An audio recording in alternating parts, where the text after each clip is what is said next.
Dre is a perfectionist. You know what I mean? So he not just gonna throw any old little beat to Pac like, oh, here you go. You know, like when he got out of jail, man, it was like it was like if somebody had took a balloon and just kept blowing air in it, but never tied it off, just kept blowing air in it. That was him sitting in jail. You know what I mean? And then when they let that nigga out, they let the air out. And all that shit came out. That's how he was so prolific, man. He had all that. He was sitting in there with nothing else to do but make up shit. When I get out, I'm gonna do this, that, that. So when they let him loose, man, he was one of the most prolific guys I ever seen as far as the concept of a song, writing it, doubling it, getting it ready. You know what I mean? I think he came out of jail on a Thursday or Friday, and by like Monday or Tuesday, All Eyes on Me was done. The rest of the time was mixing and mastering, bringing in guests and all that type of shit. But as far as Tupac work on that, bro, probably 4 or 5 days he did All Eyes on Me, dog. Like this dude was a beast as far as work ethic and being a prolific artist.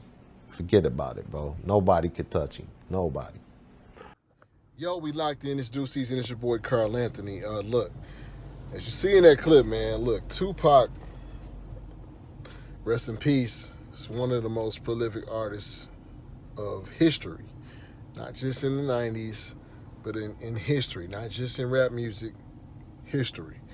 And, I wasn't the biggest fan of Tupac's music when I was younger. I was more into East Coast music and more so into the, like Biggie Nas and Jay-Z and things like that. But the older I got, and really what made me start like having an affinity for Tupac is listening to people talk about his work ethic, him talk about his work ethic, and it seemed like he had this sense of urgency at all times to like just get things done and to really put his all into it and to like empty the tank, empty the clip, leave it all on the table, and just you know it really speaks to the type of person he was, and it almost seems like that he kind of knew that he wouldn't be here on Earth as long, but he wanted to leave his legacy. Um, he wanted to leave a legacy that was unmatched, and I just think about like they would say they said Tupac recorded so much, and we're talking about in a time where recording music was all analog. Okay, this is before Pro Tools, before Fruity Loops. People were making beats on 8-track, on ADAT. You know, it's like a tape reel, 2-inch reels or whatever they call it, and it was a different time when it came to record music. Like it wasn't speed. It wasn't as much speed as it is now.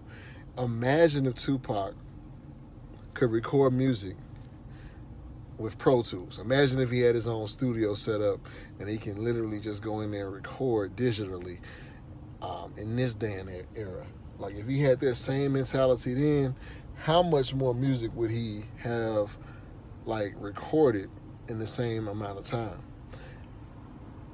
Chris Brown also is one of those Tupac like guys. He did an interview with, I want to say, I can't remember, was it the Breakfast Club, or I don't know who it was, who it was with, but he did talk about him having over 700 songs, 700 or 800 songs unreleased. And this was after he came out with that album where he released like 40 songs or 45 songs on it. Now, Tupac completed All Eyes on Me, all his verses, in a 5-day period, okay? And we're talking about a double CD. Now, of course, that doesn't mean that it was totally finished from front to back, because like they said, he had other guest artists and things like that was contributing to the album. But for him to be able to pull off that and give you that kind of content and in that short period of time, straight out of jail, it's amazing. It's amazing. So, look, work ethic.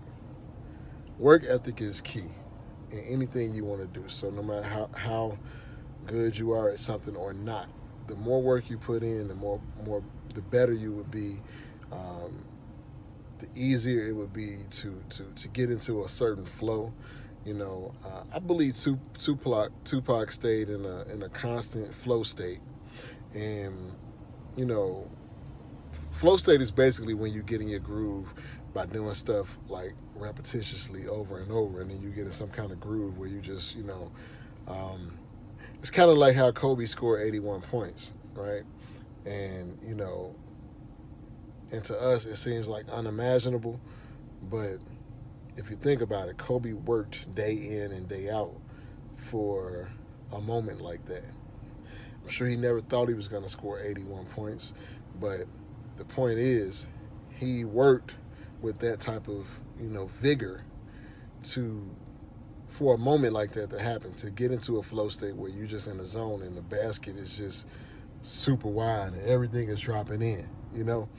So, guys, we got to get our work ethic up, and whatever we want to do, whether it's weight loss, music, fitness, uh, starting a business, whatever it is you want to do, man, work for it. All right? It's your boy Carl Anthony, back with another video soon. And like and subscribe. Peace.